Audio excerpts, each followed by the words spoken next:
Hello and welcome back to BMS branch channel. अगततंत्राचा first chapter आज आपण पाहणार आहे. याच्यात NCISM-नुसार जेवढे पण टॉपिक सांगितले आहेत ते पूर्ण कवर आहे. तर फर्स्ट यांचा क्वेश्चन होता की डिफाईन अगततंत्र अँड टॉक्सिकोलॉजी. तर याच्यात काय लिहायचं, तर अगततंत्रामध्ये आधी अगद कसा बनलेला आहे, तर अ प्लस गद मिळून अगद बनलेला आहे. गदचा मिनिंग काय आहे, रोग किंवा वेदना किंवा विष. आणि त्याच्यात लावले म्हणजे असा पदार्थ ज्याद्वारे विषवर विजय प्राप्त केली जाते, म्हणजे या गदचा नाश करणारा तो अगद आहे. आणि तंत्र, अगद प्लस तंत्र इक्वल टू अगततंत्र. तंत्र म्हणजे त्याचे विज्ञान. तर ही झाली त्याची निरुक्ती आणि व्युत्पत्ती. त्याच्यानंतर त्याचे पर्याय लिहायचे. तर पर्याय याचे कोणते, विषतंत्र, दंष्ट्राचिकित्सा, विषवैद्यक, विषविद्या, विषगर वैरोधिक प्रशमन आणि जांगुलिक. तर हे वेगवेगळ्या आचार्यांनी सांगितलं आहे. तर आधी निरुक्ती झाली, व्युत्पत्ती झाली, आता परिभाषा त्याची. आणि मग हे कोणत्या आचार्यांनी कोणतं सांगितलं आहे ते आपण पाहू. तर सर्वात आधी परिभाषा ही जी दिली आहे ही सुश्रुताचार्यांनी दिली आहे. दोन याच्यातलं महत्त्वाचे, एक सुश्रुताचार्य आणि एक हारिता यांची.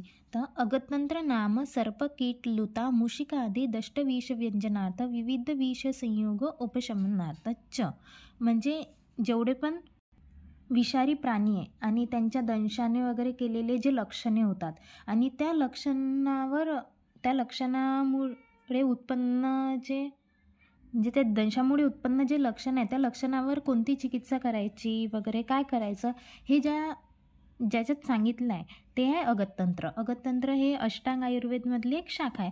त्यानंतर एक जो श्लोक आहे तो दिला आहे हारितनी. तर सर्प वृश्चिक लुतांना विषोपशमनी तुया सा क्रिया विष तंत्रच्च नाम प्रोक्ता मनीषाभिः, म्हणजे सर्प, वृश्चिक, लुता यांचे विष आणि त्यांच्या विषेचा नाश करणे हे ज्याच्यात सांगितलं आहे ते आहे अगततंत्र. आता कोणत्या आचार्यांनी कोणतं नाव दिलं आहे, तर सुश्रुताचार्यांनी तर अगततंत्रच म्हटलेलं आहे. आचार्य चरक आहे त्यांनी विषगर वैरोधिक प्रशमन असं म्हटलेलं आहे. तर विष म्हणजे जहर, गर म्हणजे संयोगज विष आणि वैरोधिक म्हणजे जे शरीरात अस्वस्थता किंवा दोष उत्पन्न करतात. तर यांचे शमन किंवा त्यांचे उपचार ज्याच्यात सांगितलेले आहे ते म्हणजे विषगर वैरोधिक प्रशमन. आचार्य वाग्भटांनीच याला दंष्ट्रचिकित्सा म्हटलं आहे, म्हणजे जे दंष्ट्रामुळे उत्पन्न होते त्याची चिकित्सा. आचार्य कौटिल्य किंवा अमरकोशामध्ये जांगुलिक दिला आहे. तर जांगुलिक म्हणजे विषवैद्य होता. तर सुश्रुतांनी अगततंत्र, चरकांनी विषगर वैरोधिक प्रशमन, आचार्य वाग्भटांनी दंष्ट्रचिकित्सा आणि आचार्य कौटिल्यांनी जांगुलिक. आचार्य हारितनी खालचा श्लोक दिलेला आहे. नेक्स्ट आहे की टॉक्सिकोलॉजी म्हणजे काय, तर टॉक्सिकोलॉजी हा पण वर्ड दोन यांनी म्हणला आहे, टॉक्सिकल आणि लॉजी. तर टॉक्सिकल म्हणजे ॲन ॲरो आणि म्हणजे अ सबस्टन्स विच कॉजेस डेथ. तर टॉक्सिकोलॉजी काय आहे, ती अशी ब्रांच आहे की ज्यामध्ये आपण विष, त्याने उत्पन्न लक्षणे आणि त्याचे सिम्पटम्स, त्याची प्रॉपर्टीज कशी आहेत, कोणत्या मोड ऑफ ॲक्शन त्याचं कसं आहे, त्याचे मेडिको लिगल इम्पॉर्टन्स काय आहे, पोस्टमॉर्टम अपिअरन्स काय आहे, डायग्नोसिस कशी आहे, ट्रीटमेंट कशी आहे, हे ज्यामध्ये सांगितलं आहे ते आहे टॉक्सिकोलॉजी. टॉक्सिकोलॉजीच्या वेगवेगळ्या ब्रांच आहे, क्लिनिकल टॉक्सिकोलॉजी आहे, फॉरेन्सिक टॉक्सिकोलॉजी आहे. आता नेक्स्ट क्वेश्चन त्यांनी विचारला आहे की स्कोप ऑफ अगततंत्र. तर स्कोप त्याचं काय राहणार, हे कोणाला पॉयझन झालं तर आपण त्याचं डायग्नोसिस करू, त्याची ट्रीटमेंट करू, आणि कोणाला आपल्याला हे पण समजणार की किती मात्रेत ते घेतल्याने होत आहे, तर आपण तेवढी मात्रा घेऊ नये, म्हणजे ॲक्सिडेंटल पॉयझनिंगपासूनही दूर राहू आपण. आणि प्रेझेंट एरा दिला आहे ना, तर प्रेझेंट एरामध्ये आजकाल तर खूप हानिकारक पदार्थ वाढलेले आहे. तर त्याच्यापासून आपण कसे आपले रक्षण करू स्वतःचे, त्याच्यावर कशी ट्रीटमेंट घेऊ, हे स्कोप ऑफ अगततंत्र इन प्रेझेंट एरा आहे.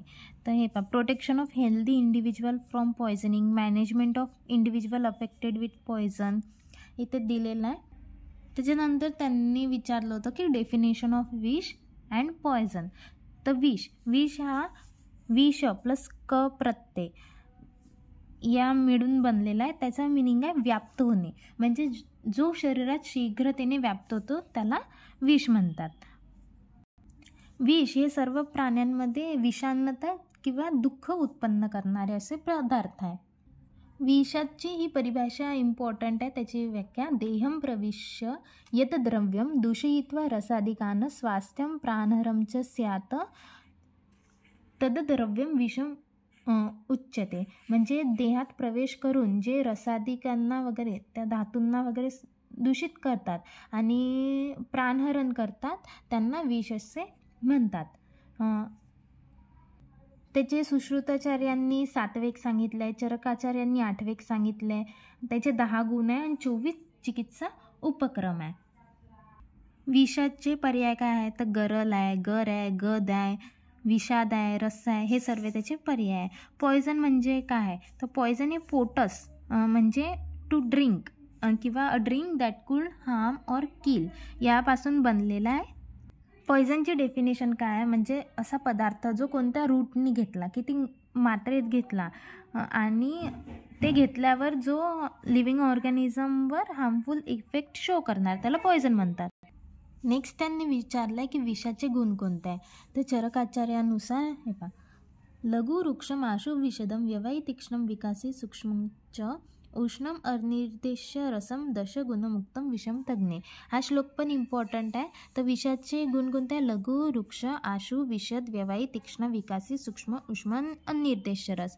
सुश्रुताचार्यांनी सुद्धा हेच सांगितलेलं आहे, पण त्यांनी अनिर्देश्य रसच्या जागी अविपाकी सांगितलं आहे. अविपाकी म्हणजे ज्याचे शरीरात लवकर पचन होत नाही.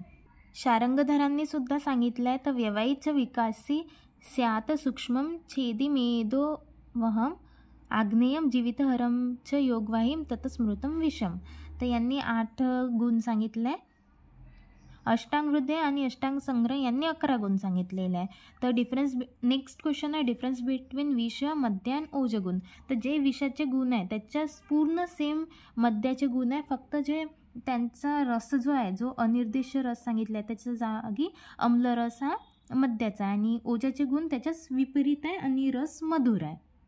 मग विचारलं की विषची गती कोणती आहे? तर विषच्या 2 गती असतात, की जांगम विषाची अधोगती असते आणि स्थावर विषांची ऊर्ध्वगती असते. मग नेक्स्ट क्वेश्चन होता की विष आणि पॉयझन यांचं क्लासिफिकेशन. आता विष हे कृत्रिम आहे आणि अकृत्रिम आहे. आणि कृत्रिमचे गरविष आणि दूषिविष आहे, अकृत्रिमचे स्थावर आणि जांगम आहे आणि स्थावरचे वानस्पातिक, खनिज आणि धातुज आहे. रसतरंगींनी स्थावरचे महाविष आणि उपविष असे सांगितले. आता महाविष 9 आहे आणि उपविष 11 आहे. महाविष कोणते कोणते आहे? तर हलाहल, कालकूट, शृंगक, प्रदीपन, सौराष्ट्रिक, ब्रह्मपुत्र, हारिद्र, सक्तुक आणि वत्सनाभ. उपविष कोणते आहे? तर विषतिंदुक, ऐफेन, रेचक, धत्तुरबीज, विजया, गुंजा, भल्लातक, अर्कक्षीण, स्नुहिक्षीर, लांगली, करवीर. पॉयझनचे क्लासिफिकेशन कोणते आहे? तर कोरोजिव्ह आहे, इरिटंट्स आहे, सिस्टेमिक आहे आणि मिसलेनियस आहे. तर कोरोजिव्हमध्ये ॲसिड येते, अल्कलीज येते, सॉल्ट येते. इरिटंटमध्ये ऑर्गॅनिक इरिटंट येते, इनऑर्गॅनिक इरिटंट येते आणि मेकॅनिकल सबस्टन्स येते. त्यामध्ये ऑर्गॅनिकमध्ये व्हेजिटेबल पॉयझन आणि इनऑर्गॅनिकमध्ये नॉन मेटॅलिक, मेटॅलिक आणि मेकॅनिकलमध्ये पावडर, गॅस वगैरे हे सगळे येतात. ऑर्गॅनिकमध्ये व्हेजिटेबल आणि ॲनिमल. सिस्टिमिकमध्ये जे बॉडीच्या सिस्टीमवर वर्क करतात ते पॉयझन येतात. त्यानंतर क्वेश्चन आहे की विषचे अधिष्ठान कोणते आहे? तर स्थावर विषाचे अधिष्ठान मूल, पत्र, फल, पुष्प, त्वक, क्षीर, सार, निर्यास, धातू आणि कंद. हे 10 स्थावर विषचे अधिष्ठान आहे. जांगम विषचे अधिष्ठान दृष्टी, श्वास, दंष्ट्रा, नख, मूत्र, पुरुष, शुक्र, लालार्थ, मुख, सदंश, विसर्जित, तुंडास्थी, पित्त, शुक, शवानिती. जांगम विषचे अधिष्ठान दृष्टी म्हणजे साईट, निश्वास, दंश्रा, नख, मूत्र, पुरुष, शुक्र, लालास्त्राव म्हणजे सलायवा, आर्तव म्हणजे मेन्स्ट्रुअल ब्लड, मुखसदंश, विसर्जित म्हणजे वोमिटस, तुंड म्हणजे बीक, अस्थि मीन्स बोन, पित्त, शुक म्हणजे हेअर आणि शव म्हणजे कॅडेवर. पॉयझन, टॉक्सिक आणि व्हेनमचा डिफरन्स काय? तर पॉयझन म्हणजे काय की जे घेतल्यावर नॉक्झियस किंवा फॅटल इफेक्ट हे शो करणार. आणि टॉक्झिन्स म्हणजे जे ॲनिमलच्या बॉडीमध्ये बनतात. आणि व्हेनम म्हणजे जे प्राण्यांच्या सिक्रेशनला म्हणतात. त्यांचे source of exposure, types, link आणि ओरिजिन आणि अँटीडोट हे इथे दिलेलं आहे, एक्झाम्पल्स पण आहे. मग आहे root of administration of poison. तर रूट ऑफ ॲडमिनिस्ट्रेशनमध्ये 2 आहे, एंट्रल रूट आहे आणि पॅराएंट्रल रूट आहे. तर एंट्रल म्हणजे जे GITमध्ये जाणार पॉयझन त्याचे 2 आहे, ओरल आणि रेक्टल. आणि याचे इन्हेलेशन IV, IM, इंट्राडर्मल आणि सबक्युटॅनियस. याचं एक्सप्लेनेशन एक लाईनचं लिहिलं तर होऊन जाते. त्याचं ॲब्झॉर्प्शन म्हणजे रॅपिडिटी कशी होते, गॅशियस फॉर्म सर्वात जास्त लवकर होणार, मग इंट्राव्हेनस म्हणजे IV होणार, मग IM होणार, मग सबक्युटॅनियस, मग त्याच्यानंतर जे आपण घेतलं इंजेक्शन केलं ते होणार, आणि मग लास्टमध्ये रेक्टमवालं. मग मोड ऑफ ॲक्शन ऑफ विष गुणानुसार कर्म किंवा विष प्रभाव. तर विष प्राणहर कसे करते, विषम ही देहम संप्राय प्राग दूषयती शोणितम कफपित्त अनिलांशानु समम दोषान सहाशयान ततो हृदयम आस्ताय देहोच्छेदाय कल्पते. विष शरीरात जाते आणि रक्ताला दूषित करते, त्यानंतर तो तिन्ही दोषाला दूषित करते, मग हृदयात जाते आणि मग मनुष्याला मारते. त्याचे गुणानुसार कर्म. तर वृक्ष गुणाने वायूचा प्रकोप होते, उष्णाने पित्तासह रक्ताचा प्रकोप, तीक्ष्णाने मोहग्रस्त होते, सूक्ष्म आहे तर सर्व अवयवात लवकर प्रवेश करणार, आशूने प्राणहानी करते, आणि व्यवायी आहे तर शरीरातील दोष धातू मलांमध्ये प्रवेश करून त्यांना दुष्ट करते, विकासी ओजाला नाश करते, विषद आहे तर कोणत्याही स्रोतसात चिकटून राहत नाही, म्हणजे सर्व दोषांना आपल्या आशयातून काढून देतो, लघु म्हणजे दुष्चिकित्सा आहे, आणि अविपाकी म्हणजे त्याचे पचन म्हणजे लवकर होत नाही आणि त्यामुळे तो मारक ठरते.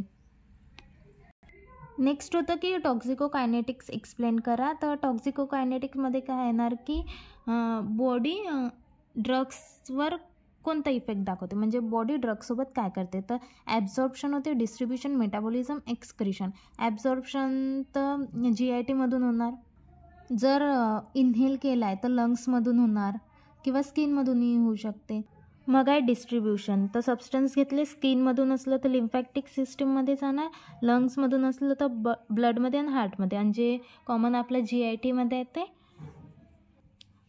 ते लिव्हरमध्ये जाऊन वगैरे. मग त्याचं मेटाबॉलिझम म्हणजे ट्रान्सफॉर्मेशन होणार, आणि लास्ट आहे त्याचं एक्सक्रिशन. मग factors मॉडिफाईंग the action of poison. तर आधी आहे क्वांटिटी, किती जास्त क्वांटिटी घेतलं तर मारक ठरते, त्याचा फॉर्म फिजिकल फॉर्म आहे, केमिकल कॉम्बिनेशन आहे की कसं आहे. मोड ऑफ ॲडमिनिस्ट्रेशन जे आपण आधी पाहिलेलं होतं. मग कंडिशन ऑफ पेशंट, जर पेशंटची एज जास्त असणार तर लवकर मारक ठरणार, स्टेट ऑफ हेल्थ, जर रोगी असणार तर लवकर मारक ठरणार, जेंडरमध्ये फिमेल मोर सेन्सिटिव्ह असतात, स्लीपमध्ये जर लगेच झोपला तर पॉयझनचा इफेक्ट हळू होतो, इडिओसिनक्रेसी म्हणजे कोणती आपल्याला ॲलर्जी असली कोणत्या याची तर त्यांनी लवकर होते, इंटॉक्सिकेशन याच्यात उशिराने होते त्याची ॲक्शन, हॅबिट टॉलरन्स आणि state of stomach. Condition of patient नंतर आहे मग मोड ऑफ ॲक्शन, की systemic action produces more toxic effect than remote and local action. मग आहे ॲडिक्टिव्ह किंवा सिनर्गिझम, जर दोन सेम असले तर मोठा इफेक्ट शो करणार, त्याच्या सपोजिट अँटॅगोनिस्ट. कंडिशन सराउंडिंग द विक्टीम, कोणत्या कोणत्या पॉयझनमध्ये असं दिलेलं असते की त्याला शांत जागी ठेवायचं वगैरे, तर तसं नसलं तर त्याची पॉयझनचं जास्त वाढणार. नेक्स्ट क्वेश्चन आहे की विष संकट काय. ज्यावेळेस ते विषाची प्रकृती, काल, अन्न, दोष, दुष्य हे सर्व सेम याचं होते, त्यामुळे त्या विषाचा प्रभाव अधिक वाढतो आणि मनुष्याला तो लगेच मारक ठरतो. त्यामध्ये फक्त एकच व्यक्ती असा आहे 100पैकी जो जिवंत राहू शकतो. विषवेग काय आहे, तर जेव्हा एक कलेतून दुसऱ्या कलेत विष जात असते तेव्हा त्याला त्याचा विष वेग म्हणतात. त्यानंतर आहे वेगांतर काय आहे. तर वेगांतर म्हणजे हे एका कलेतून दुसऱ्या कलेत जायला त्याला किती टाईम लागते त्याला वेगांतर म्हणतात. त्याच्यानंतर आहे स्थावर विष वेगानुसार लक्षण. तर सुश्रुताचार्यांनी 7 वेग सांगितले, चरकाचार्यांनी 8. तर सुश्रुताचार्याचे प्रथम वेगात जिव्हा, शावता, स्तब्ध, मूर्छा, श्वास असते. त्याची चिकित्सा वमन आहे किंवा शीतल जल त्याच्या अंगावर शिंपडणे. द्वितीयमध्ये शिवरिंग होते, विकनेस येते, दाह, कंठरुजा असते आणि चिकित्सा आहे वमन नंतर विरेचन करायचे. तृतीय वेगमध्ये हृदयात वेदना होते, ताळू शोष होते, चिकित्सा त्याची अगतपान, नस्यंजन. चतुर्थ वेगात पक्वाश येतो, धिक्का, कास, आंत्रकृजन, चिकित्सा स्नेहयुक्त अगतपान. पंचमात कफप्रसेक होते, वैवर्ण्य, पर्वभेद, सर्वदोष, प्रकोप, चिकित्सा ज्येष्ठ मधाचा काढा, मध यातून अगतपान. षष्ठमध्ये अनकॉन्शियसनेस आणि अतिसार, तर अतिसाराची चिकित्सा करायची. सप्तममध्ये स्कंद, पृष्ठ, कटिभंग, सन्निरोध म्हणजे स्टॉपेज ऑफ ब्रीथिंग. तर जे डोक्यावर गाईच्या क्लॉसारखे तिथे निशाण करायचे आणि त्यावर रक्तमिश्रित मांस तिथे ठेवून द्यायचं. याने काय होते, ते विष शोषल्या जाते. मग चरकाचार्यांनुसार आहे तर पहिल्या याच्यात तृष्णा, मोह, दंतहर्ष, प्रसेक, क्लम आणि वमतू म्हणजे रसात विष प्रवेश करते तर रसाप्रमाणे लक्षणं, त्याची चिकित्सा वमन. दुसऱ्या याच्यात रक्ताप्रमाणे वैवर्ण्य, भ्रम, वेपतू, मूर्छा, जृंभा, अंगचिमचिमायन आणि चिकित्सा विरेचन. थर्ड मांसमध्ये तर मंडल, कंडू, शोधकोर आणि चिकित्सा त्याची आहे मध आणि अंबूसोबत क्षार अगत. फोर्थ वेगमध्ये वातादी दोष तर दाह, छर्दी, अंगशूल, मूर्छा आणि चिकित्सा त्याची कवठाचा रस, मध, तूप, गोमेरस यांचे मिश्रण द्यावे. फिफ्थमध्ये आहे की वस्तू निळे दिसतात किंवा डोळ्यासमोर अंधारी येते तर त्याची चिकित्सा आहे की अंजन, नस्य हे द्यायचे. हिक्कावर 6 नंबरचा हिक्का, तर हिक्कावर संज्ञा संस्थापन चिकित्सा. 7th स्कंदभंग, तर त्यावर विषपान किंवा सर्पदंश झालेल्याला स्थावर विष देणे. तर आहे मरण, तर त्याची कोणती चिकित्सा नाही. नेक्स्ट आहे विषपित्त लक्षण. तर कोणी जर विषपान केलं आहे तर त्याच्यात कोणते लक्षण दिसणार, तर त्याच्यात तोंडातून जास्त लालास्राव घडणार आणि मलासोबत अपानवायूचंही हे वेग होणार, उष्ण अश्रू जलाधारा होणार, विवर्णता येणार, अतिसार येणार, आत्मान, तोंडातून फेस किंवा वमन हे विष पिल्याची लक्षणे आहे. विषमुक्तीची लक्षण कोणती आहे तर प्रसन्न दोष म्हणजे दोष समस्थितीत येणे, सप्त धातू आणि मल यांचे प्राकृत होणे, अन्नात रुची येणे आणि वर्ण इंद्रिय चित्तचेष्टे प्रसन्न राहणे. तर हा पूर्ण एक फर्स्ट चॅप्टर झाला.